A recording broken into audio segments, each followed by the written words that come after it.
السلام علیکم ناظرین، شروع کرتا ہوں اللہ تبارک و تعالیٰ کے نام سے جو بڑا مہربان اور نہایت رحم کرنے والا ہے۔ تمام سننے اور دیکھنے والوں کو خلوص برا سلام، اور آپ دیکھ رہے ہیں قرآن اور علم کی روشنی۔ محترم عزیز دوستو، آج ہم ماں کی عظمت اور اس کی محبت کے بارے میں بات کریں گے۔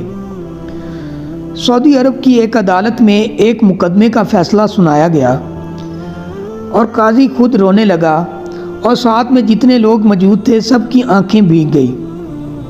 آئیے سنتے ہیں کہ مقدمہ کیا تھا۔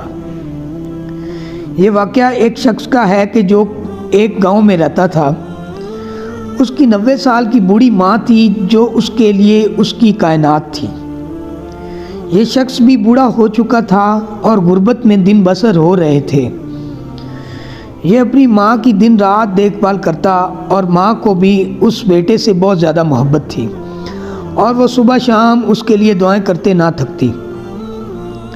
یہ شخص اپنی ماں کی خدمت میں سکون اور آخرت کا اچھا گھر دیکھتا تھا۔ سب کچھ ٹھیک چل رہا تھا کہ دوسرا بیٹا جو شہر میں رہتا تھا وہ اپنی ماں کو لینے آ گیا اور اس کا مطالبہ تھا کہ اتنے عرصے تم نے ماں کو رکھا، اب میں اپنے پاس رکھوں گا۔ اس شخص کے لیے یہ ایسا تھا کہ جیسے کسی نے جان سے بڑھ کر کچھ مانگ لیا ہو۔ اسے اپنی دنیا اندھیری ہوتی نظر آ رہی تھی۔ اس نے بھائی کو بہت سمجھایا کہ میں ماں کے بنا نہیں رہ سکتا، پر اس نے نہ مانی اور ضد پہ اڑا رہا، اور یہ معاملہ پنچایت پر حل نہ ہونے پر عدالت تک پہنچ گیا۔ قاضی نے پہلے کوشش کی کہ دونوں کے بیچ صلح ہو جائے، پر ایسا نہ ہوا تو قاضی نے ماں کو عدالت میں لانے کو کہا، اور جب اسے لایا گیا تو قاضی نے اس سے پوچھا کہ آپ کو کس کے ساتھ رہنا ہے۔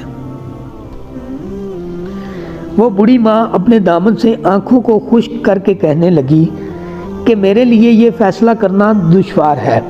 یہ دونوں بیٹے میری دو آنکھیں ہیں، اور کیسے میں ایک بچے کے حق میں دوسرے کے خلاف فیصلہ کر سکتی ہوں؟ میرے لیے دونوں برابر ہیں۔ قاضی نے اس شخص کی مالی حالت، کمزوری اور اس کے بھائی کی حالت اور خوشحالی کے اسباب کو دیکھتے ہوئے چھوٹے بھائی کے حق میں فیصلہ سنا دیا۔